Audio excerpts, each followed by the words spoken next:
Michael Vick, he was able to stay calm and, do what he needs to do as a quarterback. I feel any guy that's been in this league so long and, has so many years starting and things, the accolades he's done so far in his career, it's probably been tough on a guy to really be able to sit there and say you're competing with a second-year player, regardless of what the case may be. But, Chip Kelly did that, with a lot of people, and, myself as well.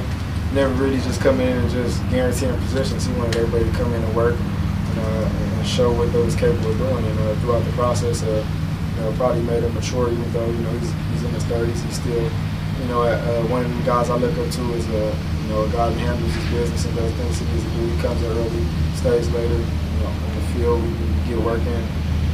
So I just think it really just kind of calmed him down and let him know what he needs to do as a starting quarterback in this league. And not only that, being able to keep his position and keep a starting job. So as long as he's smart, and does what he needs to do, I think he'll have a position throughout the season. Is Mike a franchise quarterback in this league still? For sure, I definitely think he is. He still has the capability of going out there and giving the team a chance to win.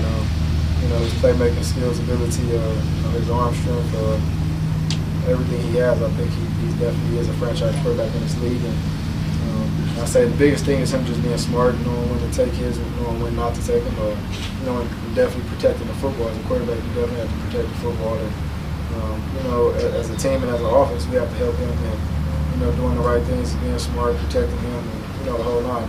As a quarterback, it's not, a lot of times people put it all on a quarterback, but at times, you still need help from the other 10 guys on the field. And, not only the other 10 guys, coaching schemes, and, just really getting in his head and really letting him know, what to do within the offense. Desean, for the guys that survived last year and were part of that season, it was probably the worst season almost everybody had ever been through. How much did it drive the older guys to never let it happen again, never have to go through 4-12 again? Yeah, it was just one of them years, I think, where you really couldn't put your finger on it. You really couldn't say what was wrong. But, me actually playing the first 10 games, actually being hurt in the Carolina game last year, I was almost there every part of the way. And it was just one of them weird years. I can't really explain it, but it was just like everywhere you looked, everywhere you turned, there was always something bad happening or something wrong going. So sometimes them things are uncontrollable, and you try to try so hard to really change it, and then you still look up and things are still going wrong. So as a professional athlete, I guess you have to say it comes to a time where things like that happen. But the best thing I can say is hopefully everybody learn from it. Whatever it is we need to do to stay together and bond together, and try to not let that happen.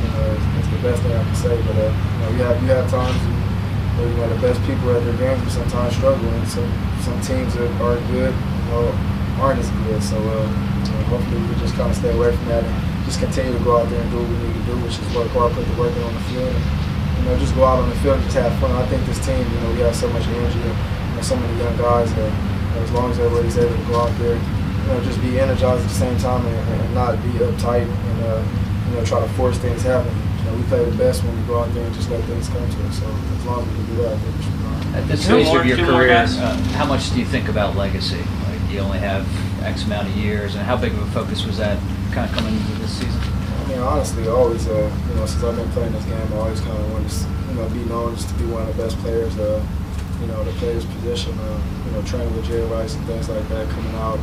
Having a chance to do that was actually a blessing for myself, to have a relationship and still to this day kind of, talk to him and him critique my game and things. But, I just look at it as, to play wide receiver in this league, you have to, something about you has to be intriguing, either your size, speed, your hands, your routes. And, when I look at myself, being a 5'10" guy, the most like 170, 175, just looking back in history, I don't really, see any guys that stature and size that's able to, contribute the way I contribute, in my first, 5-6 years in this league. So, I think once, be over and said and done, the more I go out there and do the things I need to do, I think I'll go down in history as, one of the probably smallest guys to play wide receivers to do some great things. So, all my life, I was kind of, doubted.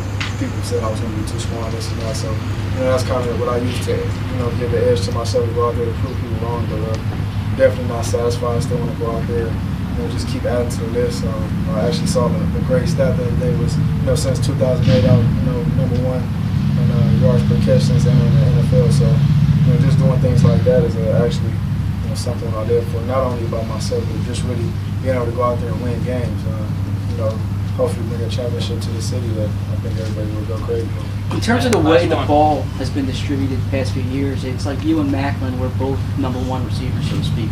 Now that's not the case without Jeremy here, do you expect more touches or more of a direct role as opposed to just a big play? So to speak? Yeah, I mean, I definitely think that my role has definitely increased since the days went down. I think everybody in this building, everybody in the office, every coach, every player on this team actually noticed that. And as myself, I don't really see it being any more pressure.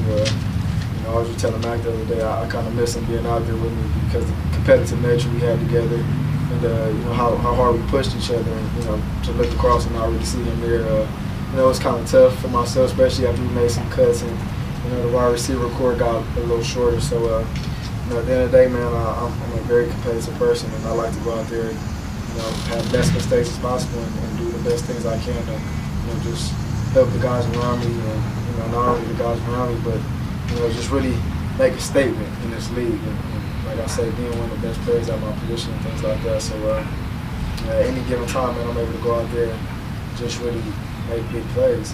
And that's what I've been able to do. And I just want to get back to that and have a big year so we can put everything behind us as far as last year and just win games. So at the end of the day, that's our task. That's what we want to do, and hopefully I can be a big contributor to doing that this year. Thanks, guys. Thanks, Thanks. Sean.